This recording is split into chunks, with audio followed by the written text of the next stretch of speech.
Bible knowledge తక్కువ, నాకు Telugu Bible అర్థమయ్యేది కాదు. నేను బ్యాక్ బెంచ్ అనే చెప్పాలి, ఒక రకంగా చెప్పాలంటే. ప్రేయర్ చేయడం వచ్చేది కాదు, షిప్ లీడ్ చేయడం వచ్చేది కాదు, ప్రసంగాలు అసలు రాదు. ఒకానొక కాలంలో నేను ఏమనుకున్నాను తెలుసండి, ఇక నేను ప్రసంగానికి పనికిరాను అనుకున్నాను. అక్కడ ఒక దైవ సేవకుడు నన్ను చూసి, అయ్యా నీ మాటల్లో నాకు తమిళ సువాసన వస్తుంది. అమ్మగారు తమిళేలయ్యా అన్న. నేను బ్యాక్ బెంచ్ అనమాట సేవలో. నేను ప్రియమైన వాళ్ళని కానీ నేను ఏ రోజు ఎవరి మీద అసూయపడలేదు. నాకు ఆ మంచి మనస్సాక్షి దేవుని సన్నిలో ఉండి చెబుతున్నాను. నాకు ఎందుకు ఇవ్వలేదని నేను దేవుడిని ఏ రోజు ప్రశ్నించలేదు. ఈ పాత్రని నీవు ఎలా వాడుకుంటావో అలా వాడుకుంటావు. నీ చేతిలో నేను ఒక పాత్ర, నీ చేతిలో ఒక పనిముట్టుని. ఈ పాత్ర దేనికి పనికి వస్తుందో దానికి వాడుకుంటాను. నేను ప్రభువుని అడిగానండి, దేవుడి రోజు మహిమ కలిగిన పాత్రగా మార్చి వాడుకుంటాను. Praise the lord.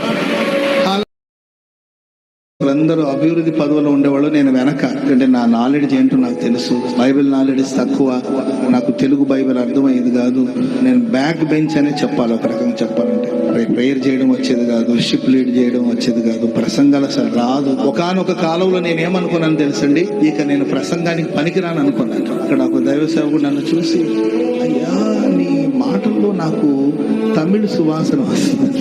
అమ్మగారు తమిళేలయ్యా అన్న. నేను బ్యాక్ బెంచ్ అనమాట సేవలో. నేను ప్రియమైన వాళ్ళని కానీ నేను ఏ రోజు ఎవరి మీద అసూయపడలేదు. నాకు ఆ మంచి మనస్సాక్షి దేవుని సన్నిలో ఉండి చెబుతున్నాను. నాకు ఎందుకు ఇవ్వలేదని నేను దేవుడిని ఏ రోజు ప్రశ్నించలేదు. ఈ పాత్రని నీవు ఎలా వాడుకుంటావో అలా వాడుకుంటావు.